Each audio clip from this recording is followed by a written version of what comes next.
What is going on, everyone? My name is Andy. Welcome back to another FPL video. It's the Game Week 36 preview, so we're going to jump straight in to the key talking points and the key questions ahead of tomorrow's deadline. Remember that the deadline is at 1:30 UK time on Saturday, not the usual 11 AM deadline. So you get a bit of extra time to think about your transfers, which may or may not be a good thing.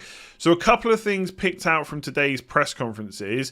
First of all is Richarlison, right? Which isn't necessarily great if you want to bring him in, but I don't think I would be too worried about this. So Lampard said Richarlison has got a bit of a sore ankle from the ankle he twisted at Liverpool. So that's not the Chelsea game they played last. Apparently that's the one before, the Liverpool game.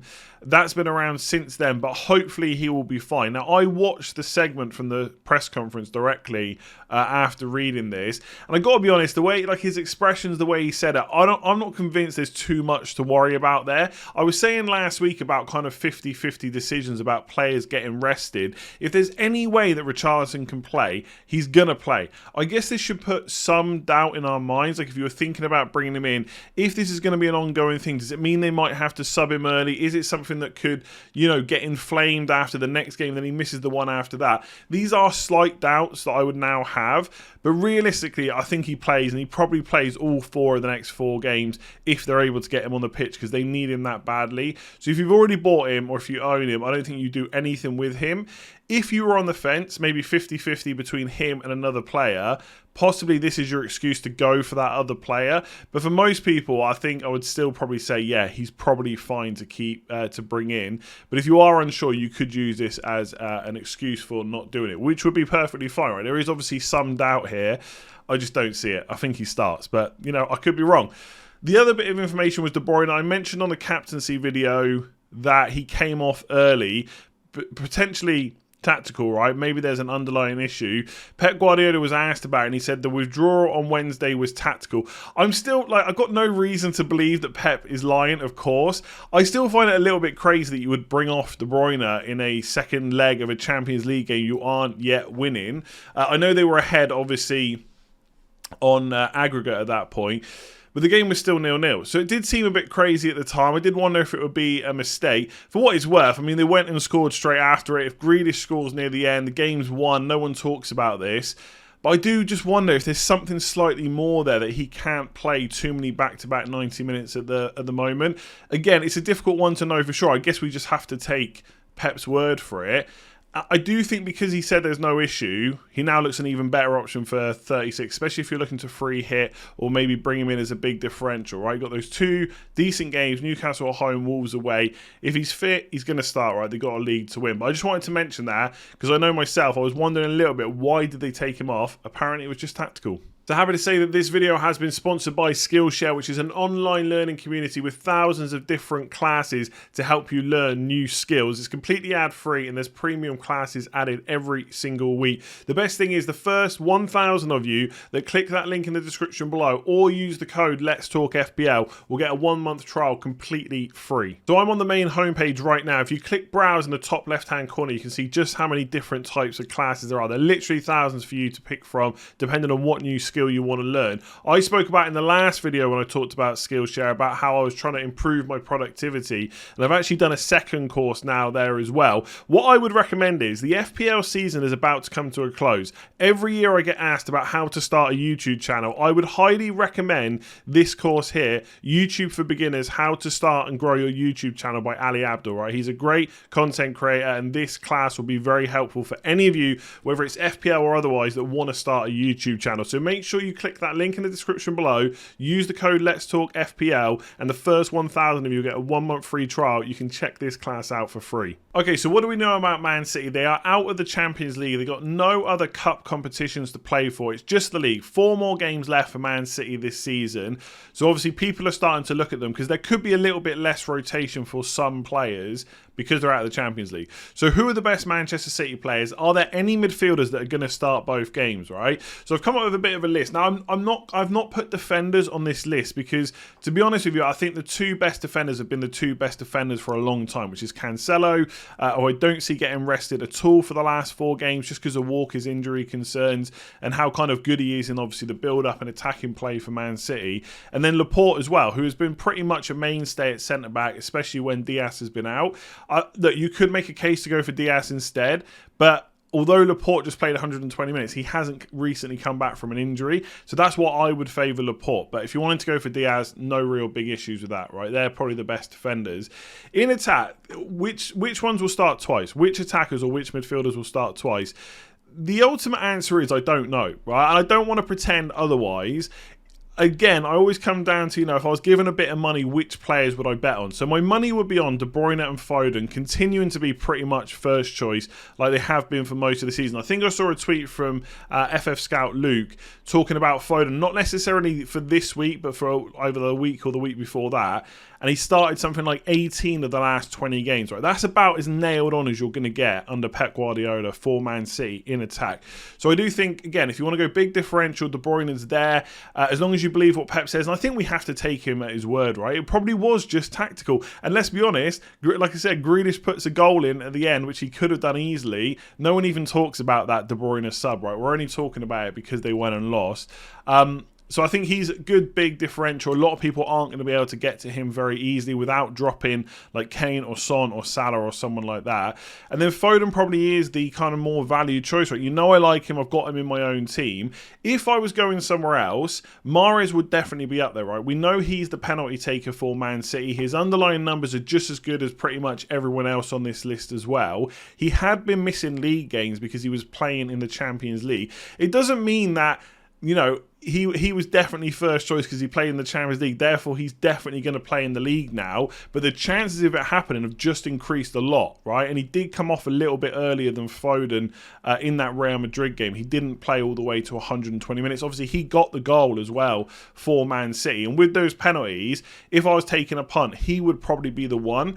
I think Sterling's time is gone now for this season. I think a few kind of weeks have passed, like recently, where people punted on him because there was a good chance of him starting. I think there's a chance that he possibly doesn't start either of the next two games. I don't think that Pep is, and obviously it's always hard to second guess him, right? I don't think he's going to be like so frustrated by the Champions League that he makes overhauls in his lineup. We could easily see Foden, Jesus and Mahrez start the next game, and there's nothing to say that they won't start the game after that as well. If Pep thinks that's the team he needs to win, he's got nothing to rotate for now. So ultimately, De Bruyne and Foden is where my money is for most guaranteed starts from the next four, as much as you can guarantee for City. Then probably Mahrez and maybe Jesus as well. He has played himself into the team because of his form, and Pep has played, like, I think there was a time recently where I just didn't think he was going to play multiple games in a row, and he has done that. So for those of you that maybe don't want Richarlison, you're not convinced by Nketiah, you don't need Watkins because you're free hitting in 37, you can't afford to go to Kane,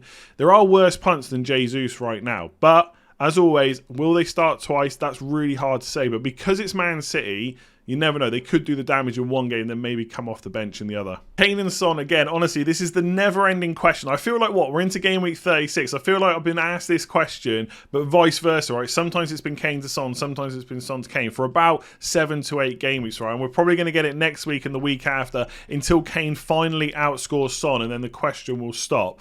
So is it worth switching Kane to Son at this late stage of the season, even if it takes a hit to do it? Look, as always, and it's going to be really quick, Kane to Son frees up money. Son is cheaper. So if that helps you out, great. You can maybe justify a hit that way. If you think you've got a midfielder that you're not sure is going to start, and you want to switch to Son, who definitely will, and you can switch Kane to another forward that you think is definitely going to start twice, like Richarlison, maybe Watkins if you're not free hitting in 37, for example, and you want back-to-back doubles.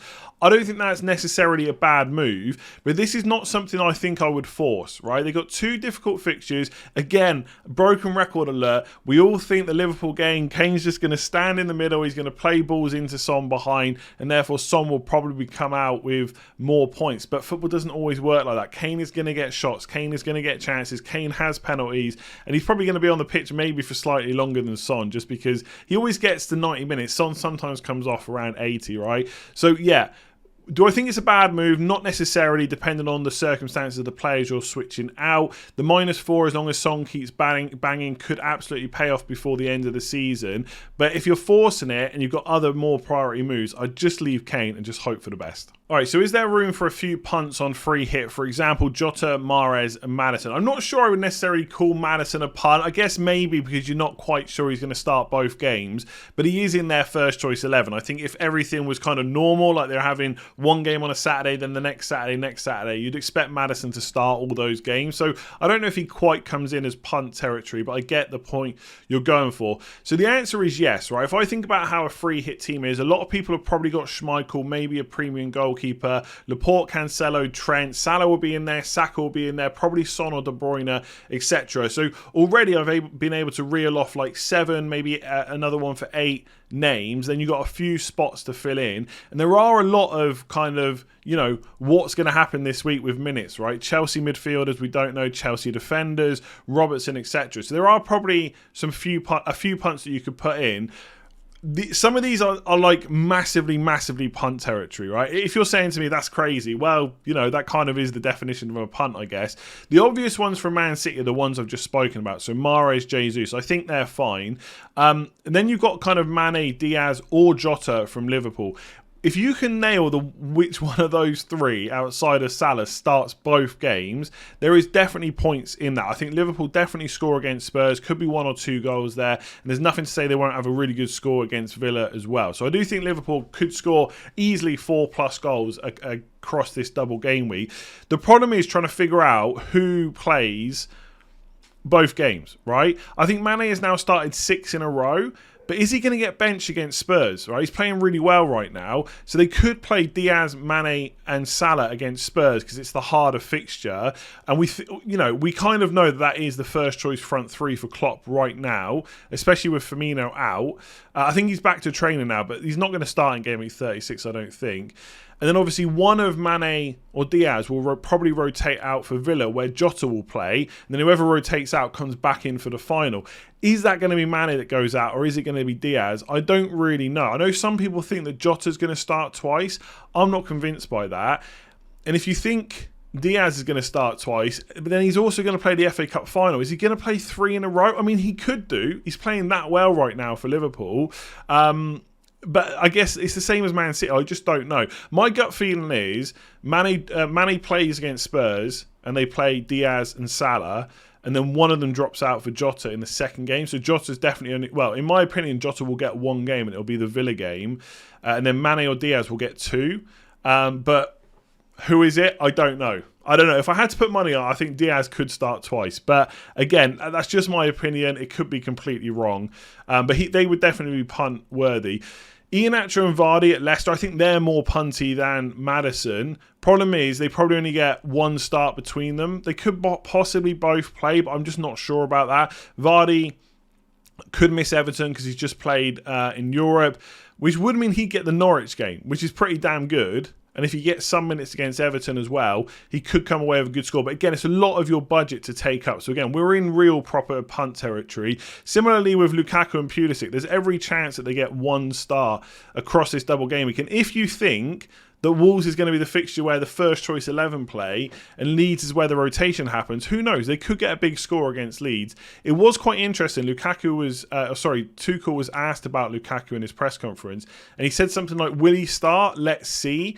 And obviously that's not him saying he is going to start, but it almost implied that he will. So that'll be interesting. If he gets the Wolves game and plays well, will he then also get Leeds? Again, if you put Lukaku in, you're missing out on De Bruyne or Salah or Son. So realistically, are most people who are high up the ranks going to do that? Absolutely not. But if you're someone that really wants a massive punt, Lukaku could be there. Gray maybe for Everton, and you got Odegaard for Arsenal, who'll probably start both games. Leeds at home is decent. Spurs away, not so much. But again, for a cheap option in a midfield spot where we're finding it tricky to find nailed on 2 game starters, Odegaard could be the one. So there's massive punts on that. Obviously, the first 2 options, Man City and Liverpool, are definitely the best.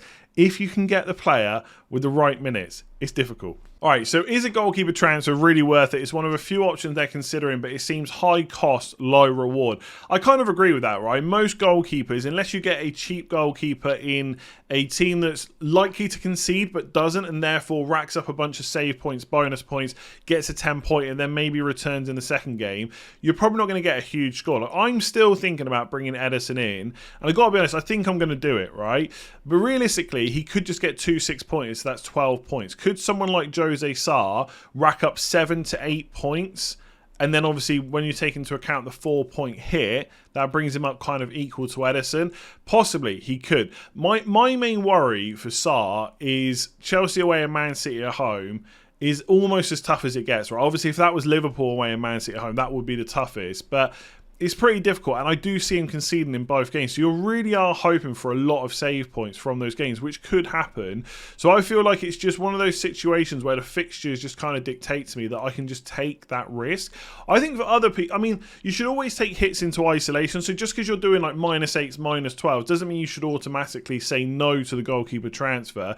But there is every chance it doesn't pay off, right? Let's say Jose Sarr only concedes, I don't know, only concedes 1 in both games, right? Somehow Wolves only concede 2 games over these 2 fixtures, which seems unlikely, but let's say they do, and he gets 3 saves in each one, then he's coming up to 3 points in each game, 6 points, and then you've got to take in a 4-point hit to get Ederson. You know, if he concedes a goal, he probably doesn't outscore Sarr. So it is kind of low reward, right? They're probably, for most people, unless you're going to Schmeichel instead, and then, like I said, he racks up a big score where there's lots of saves and lots of bonus, and he gets the clean sheet. And I think that's the difference with Sarr. I don't see him getting the clean sheets in either game. Then maybe you could get a big gap between, you know, your transfer out and your transfer in. But it's probably not going to be. I'm just hoping that it comes out more than 4 points. I think if Jose Sarr had any other fixture that wasn't Liverpool as one of the games, so if it was Man City at home and, I don't know, Arsenal away or something like that, I mean, I guess arguably Arsenal's just as hard as Chelsea when it comes to keeping clean sheets. I don't know. The point is, if there was one slightly better fixture, I probably wouldn't transfer Sarr. Like if it was Southampton or Everton or someone like that and Man City, I'd probably keep him. But I just think Chelsea and Man City gives me an excuse to do it. But you're right. There's every chance it goes wrong. So if you're on the fence, don't do it. Just keep him. Don't take the hit. All right, is there enough time left this season for big hits to pay off? Simple answer is yes. I think there is, right? We've got 2 double game weeks to go.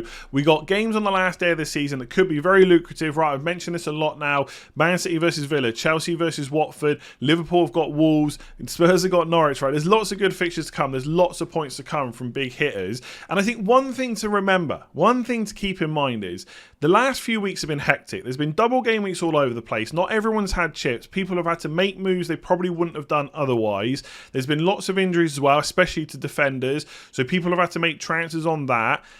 I think taking a few hits is not a problem ahead of the biggest double game week this year, just because of the teams that are involved, right? There's only 8 teams this week that don't double. There's 12 teams that do.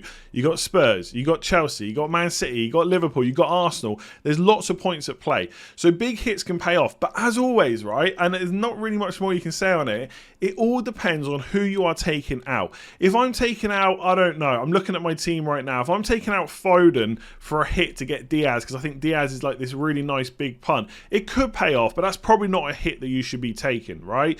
If you've got like Chris Wood like I do and Jose Sarr, then I'm okay to take a -4. Now, that's not a big hit, of course. Your team might be in a worse kind of state than mine, and you can start making kind of bigger and bigger hits depending on what it looks like. But yeah, I think the answer is yes. These big teams have still got plenty of good fixtures, plenty of points to come. There's back-to-back double game weeks. There's lots of points to play for, but it's all going to depend on who you're transferring out. So for my team, again, just to bring it back up, this is what it looks like right now. The likes of James, Alonso, Robertson, could they only start one game? Yes. Do I think there's a defender worth a -4 to bring in for them? Probably not. Laporte is the only one for me who might be worth it. But given how attacking these 3 defenders are, I just don't think it's worth a hit. So people could look at this team easy and say, well, you've got like 4 or 5 players that are only going to play once. You should take a hit. But unless you're certain the player you're bringing in is going to play twice and could outscore them, it just isn't worth it. So, yeah. Short answer is, which one did I put on? Yeah, this one. Can big hits still pay off? Yes, but it's all going to depend on who you're transferring out. Don't try and force too many moves. Unless it's for a explosive player or a captaincy or something like that, it probably isn't always worth it. If you enjoyed that video, make sure to give it a like and hit that subscribe button. If you haven't checked out Skillshare, make sure you do. There is a link in the description below, or you can use code Let's Talk FPL. First 1,000 people to do that will get a month's trial. So make sure you check that out. Link in the description below. I'll put it as a pinned comment as well. Thank you for watching. I will see you on the deadline stream tomorrow. Remember, that's 1:30 UK time, not 11 AM. I'll see you there.